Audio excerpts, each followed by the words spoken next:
le journal.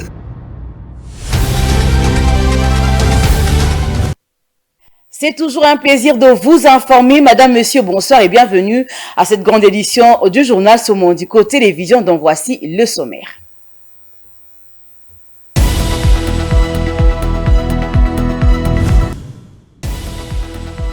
La tradition a été respectée chez les kimbanguistes du monde entier. Ceux de Kinshasa ont envahi les grandes artères de la capitale congolaise pour observer la journée du 6 avril, décrétée férié par ordonnance présidentielle du 3 mars dernier, le tout dans une ambiance festive et haute en couleurs.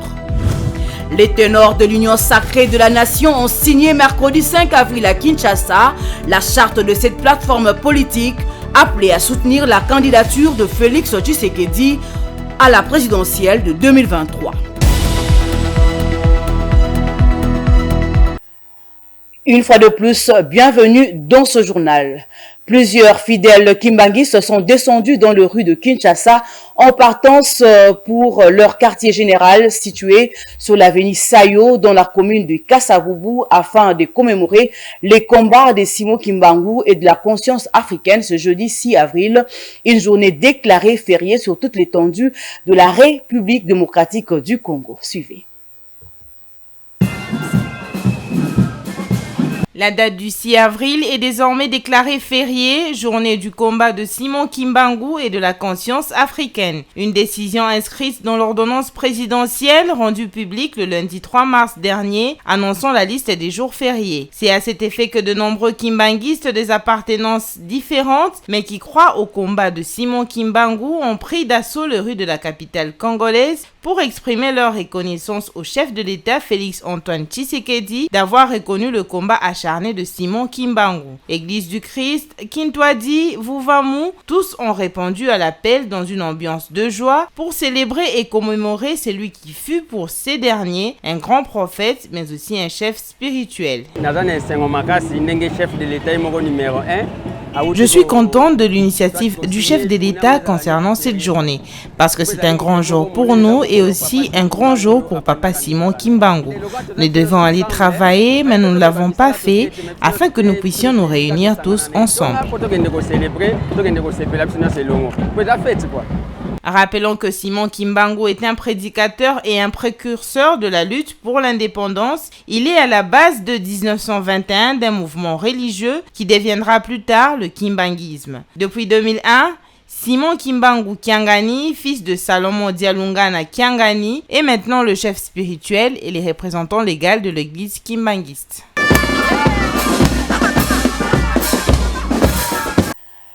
Restons toujours dans ces mêmes chapitres. L'ordonnance présidentielle signée par le chef de l'État, Félix Tshisekedi, consacrant la journée du 6 avril férié, chômé et payé sur toute l'étendue de la République démocratique du Congo en hommage au combat livré par le prophète congolais Simon Kimbangu est plus qu'un honneur et une fierté pour le kimbanguiste en particulier. Depuis la cité d'Nkamba, dite Nouvelle Jérusalem, un fidèle de fidèles kimbanguistes, le dirigeant provincial adjoint du mouvement social de la surveillance kimbanguiste à Kinshasa, d'Éric Marfou Batomessa, a exprimé ses sentiments au micro de notre consoeur Rose Kindela qui l'a interrogé en duplex. Aujourd'hui, la journée du 6 avril 2023, depuis le 3 avril que le président de la République avait signé l'ordonnance, journée fériée et chômée de l'église kimbanguiste, journée du 6 avril, pour la lutte de Simon Kimbangu dans ces pays et pour l'Afrique. Nous avons la joie, nous le fidèle kimbanguiste, nous avons vraiment la joie. Et puis, merci beaucoup au président de la République par rapport à tout ce qu'il a fait pour nous les kimbanguistes. Nous sommes vraiment très très connaissants à son égard. Merci encore une fois, président de la République, Félix Antoine Tshisekedi, Chilombo. L'ambiance est vivement dans le cité Saint-Nkamba. Nous sommes là, vous écoutez déjà la musique des fanfares kimbanguistes en train de jouer pour célébrer et fêter la journée du 6 avril qui est déclarée chômée et payée dans toute l'étendue de la République démocratique du Congo. Changeant de registre à présent, Christophe Mbosso, Modeste Bati Lukwebo, Jean-Michel Samaloukonde, Jean-Pierre Bemba, Vital Kamere et Augustin Kabouya sont tous membres du Présidium de l'Union sacrée pour la nation. La signature de la charte a eu lieu le mercredi 5 avril au Pullman Hotel de Kinshasa. L'Union sacrée pour la nation se veut une plateforme politique et électorale autour de Félix Tshisekedi dont la sortie officielle interviendra le 2 avril prochain.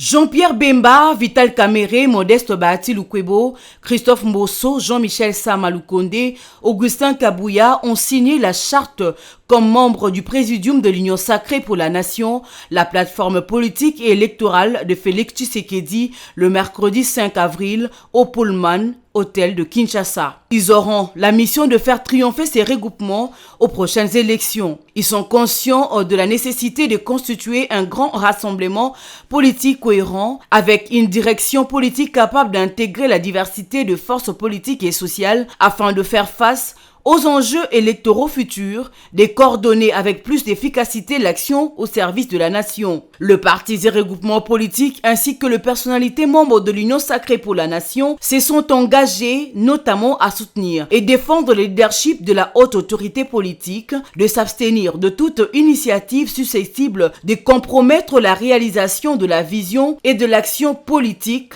de la haute autorité politique. Ils ont aussi promis de cultiver et d'entretenir une atmosphère d'entente cordiale, d'harmonie, de solidarité et de cohésion entre les membres en entreprenant aucune action délibérée de déstabilisation d'un autre membre. Sur le plan purement de positionnement politique, ils s'engagent à accepter la liste de candidats retenus par les organes compétents de l'Union sacrée pour la nation et la soutenir selon les modalités pratiques arrêtées, mais aussi de contribuer financièrement au fonctionnement de la plateforme. Pour rendre davantage efficace la plateforme, il a été créé au sein de chaque chambre parlementaire un cadre de concertation qui comprend les élus issus de partis et regroupements politiques, membres de l'Union sacrée pour la nation. Retenez que l'officialisation de l'Union sacrée pour la nation comme plateforme électorale intervient quelques jours après les remaniements ministériels qui a vu revenir au devant de la scène politique Jean-Pierre Bemba Gombo, Vital Kamere et Mboussania Moussi. La sortie officielle de l'Union sacrée est prévue le 22 avril autour de Félix Tshisekedi.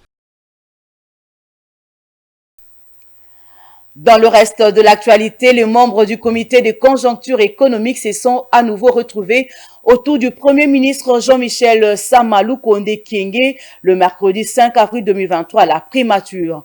Après avoir passé en revue la situation économique au niveau mondial et national, les membres du comité de conjoncture économique ont salué une accalmie relative au niveau du marché de change de biens et de services. En croire le vice-premier ministre, ministre de l'économie nationale, Vital Kamere, le Premier ministre veut voir tous les efforts fournis se traduire en termes d'indicateurs macroéconomiques pour aboutir réellement à la baisse de prix sur le marché de biens et de services. Commentaire Viningali Junior. Une réunion du comité des conjonctures économiques présidée par le Premier ministre Jean-Michel Samaloukonde avait été tenue ce mercredi 5 avril et plusieurs mesures ont été prises. À en croire le vice-premier ministre, ministre de l'économie nationale Vital Kamere, il y a eu une accalmie relative au niveau du marché d'échange et des biens-services, puis les comités des conjonctures économiques envisagent la diversification de la production. Le Premier ministre voudrait voir que tous ces efforts finalement qui ont été faits et qui sont traduits en termes d'indicateurs macroéconomiques se traduisent réellement en baisse des prix sur le marché des services. Nous avons aussi abordé la problématique du secteur minier. Les recettes certes sont en hausse, nous l'avons constaté aujourd'hui à la suite du rapport qui a été fait par Madame la ministre des Mines. Mais nous allons encore les augmenter davantage en respectant, bien sûr, nos obligations contractuelles.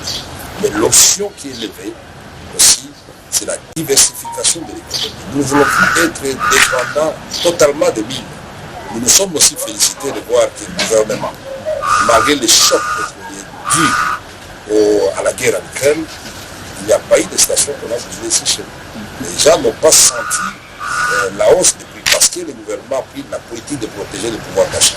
Abordant également la question du maïs dans les Katanga, le vice-premier ministre, ministre de l'économie nationale, a notifié que cela sera résolu ensemble avec le ministre du commerce extérieur. Notons que ce comité travaille pour aboutir réellement en baisse de prix sur le marché de biens et des services. L'actualité se poursuit, Madame, Monsieur, après une évaluation présidée par le Premier ministre Jean-Michel Sama Lukonde sur le 9e jeu de la francophonie. Le gouvernement donne les assurances sur la tenue effective de ces jeux en République démocratique du Congo aux dates prévues. Jean-Michel Sama Lukonde a à cet effet présidé une importante réunion d'évaluation pour se rendre compte du niveau d'avancement des travaux, des constructions, des infrastructures. Regardez. Plus question de douter, la 9e jeu de la francophonie sera bel et bien organisée à Kinshasa, en République démocratique du Congo. Le gouvernement a mis toute le batterie en marche pour que les choses se déroulent selon les normes de la francophonie. C'est dans cette optique que le Premier ministre Jean-Michel Sama Lukonde Kyenge a présidé une importante réunion d'évaluation pour se rendre compte du niveau d'avancement des travaux de construction des infrastructures qui seront mises à contribution et statuer sur d'autres aspects organisationnels. Le ministre de la Communication et Médias, porte-parole du gouvernement, qui s'est confié à la presse au terme de cette réunion, s'est montré très optimiste au regard de l'évolution des travaux sur terrain. Écoutez, les infrastructures se font sur des sites fermés. Et donc, au-delà de tous les sceptiques et de toutes les manipulations, parce qu'il en existe des gens qui, depuis le début, pensent que la RDC ne peut pas organiser ces jeux. Il y a eu plusieurs tentatives, plusieurs polémiques, mais aujourd'hui, c'est acté. Au niveau de la francophonie, nous allons faire ces jeux. Et les sites où les travaux se font fermés seront ouverts parce qu'il y a des visites qui sont prévues cette semaine, notamment celles que nous avons effectuées. Mais il y aura d'autres visites, notamment à haut niveau, pour faire le point de l'évolution sur le terrain avec les différents prestataires. Et à l'occasion, nous serons accompagnés de médias pour que les sceptiques voient ou les Saint Thomas voient que les choses se font et se font de manière professionnelle et rigoureuse telle que prévue dans les cahiers de charges de la francophonie. Signalons que cette réunion a connu la participation du vice-premier ministre en charge des affaires étrangères et francophonie, du ministre d'État en charge des infrastructures, de la ministre du Plan, celle de la culture et arts, de la représentante du chef de l'État, du directeur national de jeux et d'autres experts. Ces 9e jeux de la francophonie vont se tenir fin juillet et début août 2023 sur plusieurs sites à Kinshasa.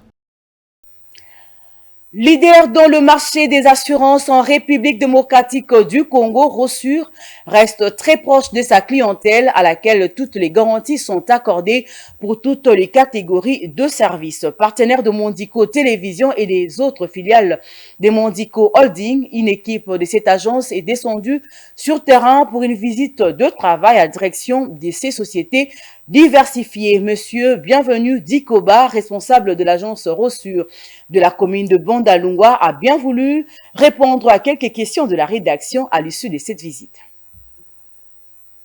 Je me nomme Bienvenu Dikoba, je suis responsable de l'agence Rossure.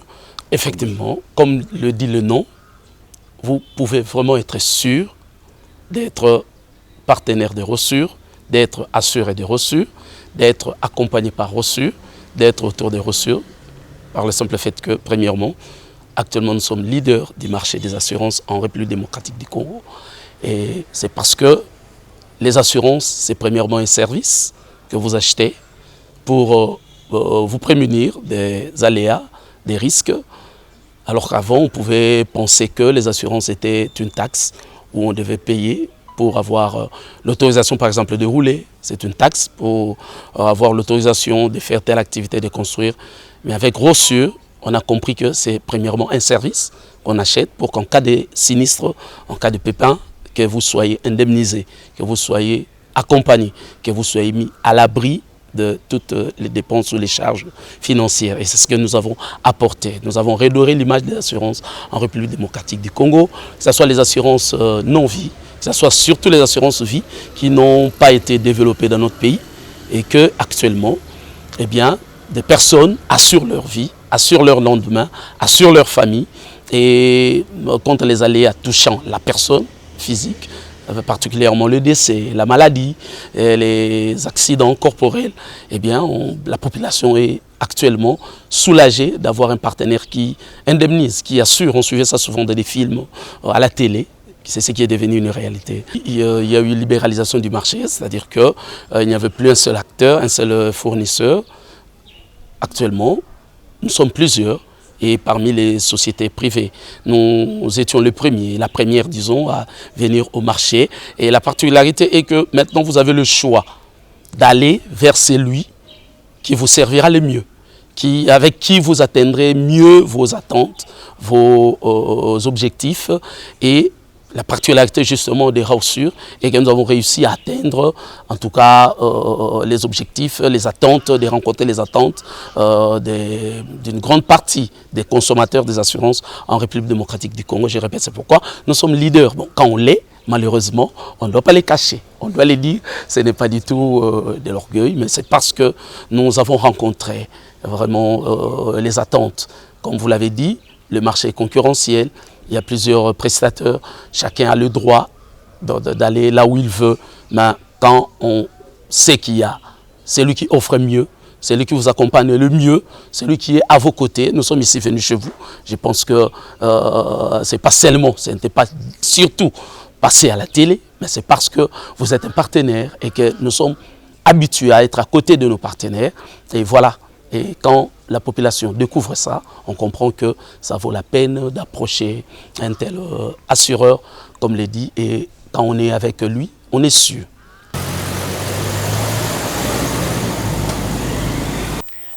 Parlons gastronomie à présent. La viande brousse est devenue un produit de luxe à Kinshasa. Elle se vend de plus en plus cher sur le marché de la capitale et elle est aussi au cœur des discussions pour son interdiction par les défenseurs de l'environnement qui luttent contre le braconnage, surtout certaines espèces protégées. En dépit de la cherté de cette viande et de la difficulté pour les commerçants à la trouver, certains consommateurs en veulent toujours.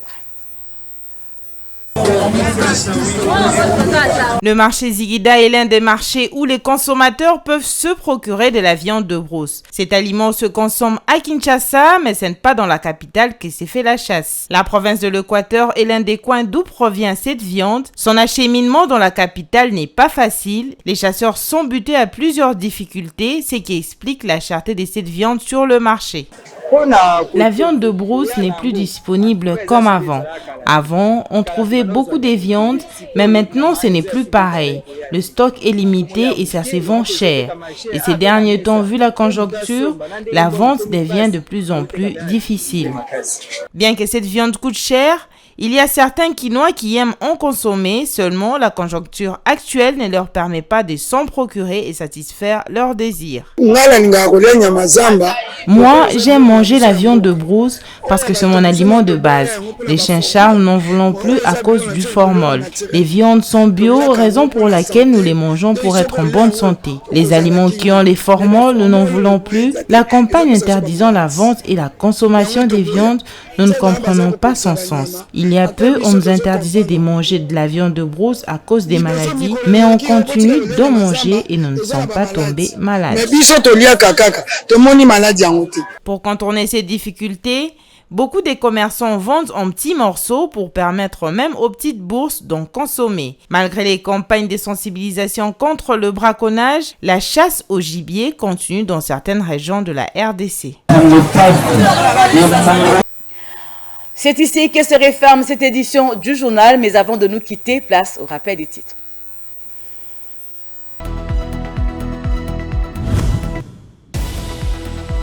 La tradition a été respectée chez les Kimbanguistes du monde entier. Ceux de Kinshasa ont envahi les grandes artères de la capitale congolaise pour observer la journée du 6 avril, décrétée férié par ordonnance présidentielle du 3 mars dernier, le tout dans une ambiance festive et haute en couleurs. Les ténors de l'Union sacrée de la nation ont signé mercredi 5 avril à Kinshasa la charte de cette plateforme politique appelée à soutenir la candidature de Félix Tshisekedi à la présidentielle de 2023. C'était le journal de la rédaction. Bonne fête à tous les Kimbanguistes. Je vous retrouve très prochainement. D'ici là, bonne suite de programme sur Mondico Télévision. Au revoir.